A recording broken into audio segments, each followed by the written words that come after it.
Good evening, friends. Rajni Gurpreet. First of all, big thank you. As I like to say, I'm on a mission to touch 100,000 lives by the end of 2020.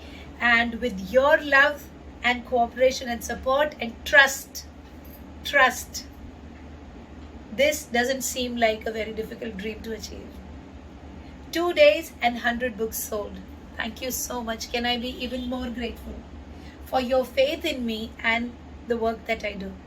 So today's video is an extension of the comprehension video that I did, to which you all responded so lovingly, and a lot of parents have come back to me with videos of their children, and I've not put the videos because it's their kids and they've shot them with the face there. So well, some of them have even said that no problem, go ahead, but I've not put them on.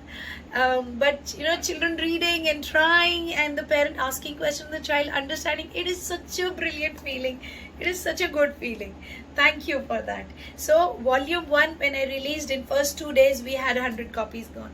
So volume 2 is also out now, and a lot of parents asked me that how do I ascertain, how do I find out if my kid needs a volume 1 or a volume 2?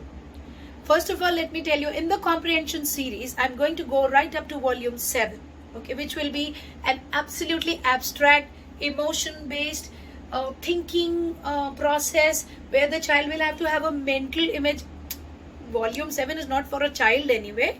It's going to be for a grown-up, or let's say a 10th grader, or even an older person on the autism spectrum, that they're going to have to think about things like embarrassment, things like the feeling of pride, the feeling of guilty, so stories around it, and then methods to parents how to build that up so that the kid can understand. So the whole process, starting from volume 1, which I had first launched, this one, and now volume 2, and then volume 3 is still in the process.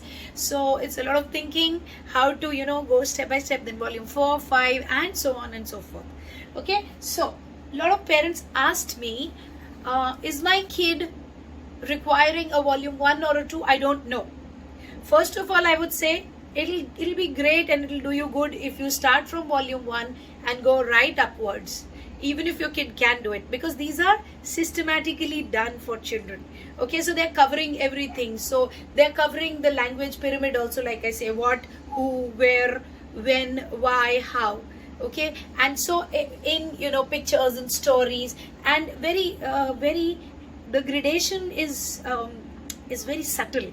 So it's like volume 1 had very big print. Okay, so the kid was, and I'm giving a PDF with every volume. So if you see here, the story was in very big print, and story was pretty simple. If you were to simply say the story of volume 1 books, it'll take you like what, 30-40 seconds. There was this girl, she loved to go to park, she came back, she had breakfast with her daddy, and they went for something. That's it. So very simple, big print, and questions and everything. Where did the girl go? What did the girl do? How did she feel? Blah blah blah, etc etc. So slowly volume 1, the print was big, the questions were very basic on the pyramid. Okay, so these are completely strictly in accordance with autism understanding, so that kids don't fail. And these books are a result of years of failure at my end as a teacher, and then introspection, that why my child didn't learn, and then going back and improving upon it, and so on and so forth. So hereafter, as you go forward in this series, you come to the third story, where still the print is small. No, I'm sorry, the print is big, but the questions are more. Okay, the questions are more and they're more complex, and then by the end of the third story, you have a match the following, you have questions and answers, fill in the blanks. Now this is volume 1. So the third story of volume 1 is actually hard words, okay, from the story. Again, Tilly Dilly story is not very tough. It's simple, but then the gradation has happened. Why did Tilly Dilly give seeds to the little birds? Because they love to feed the birds. So there's no why question in story 1 or story 2 also. Story 3, you have the why questions and the little bit inferential questions and the fill in the blanks. Now comes volume 2. Volume 2, the stories are much bigger, much as in it's not a sudden jump that the kid will be like, oh my god, I can't handle this. No, they are comparatively bigger, and if you see, the print is comparatively smaller. It's not very small, but it's comparatively smaller. Okay, and the questions are slightly, see, like now, this one, riding a bike has just had a crash. So, how does a kid feel? So, the inferential thinking and connecting of when the kid was on his or her cycle and they fell in the park, and so you are getting a lot of emotion now involved from volume 2. How is this baby feeling? How is he feeling? What did mommy do?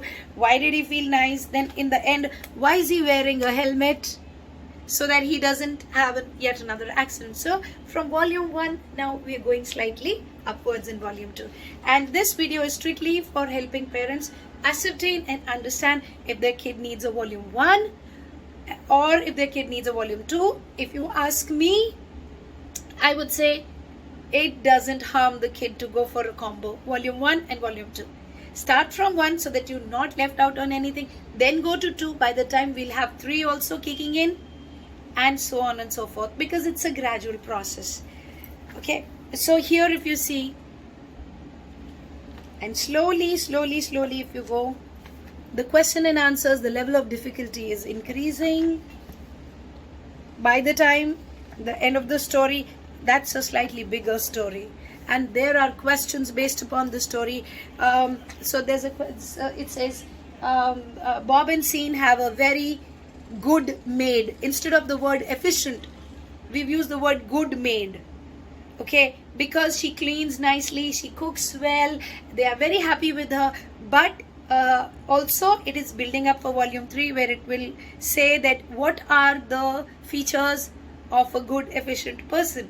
Maybe if not in volume 3, it will come in volume 4. So slowly the gradation will happen. So I hope that I have been able to help parents distinguish between whether they need a volume 1 or a 2. Volume 1 primarily basically CVC words and little bit CVCC words.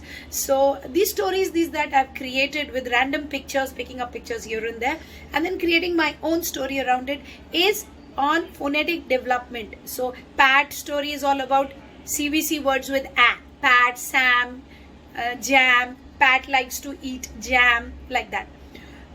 The next, so the Bob story is all about CVC words O.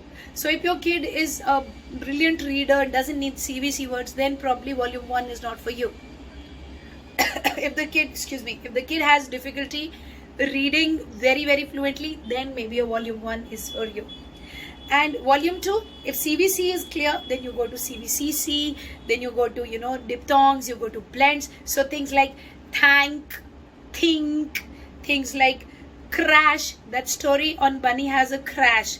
That story has maximum blends. So I've tried to make it like br, dr, gr. So you have a phonetic drill also, because what we have seen over the years as a teacher, what I've seen is, if I just simply open a very clinical, way of working, and I take a copy and I say, okay, do dra, ab, drab, dra, ip, drip, dra, ug, drug, dra, ag, drag.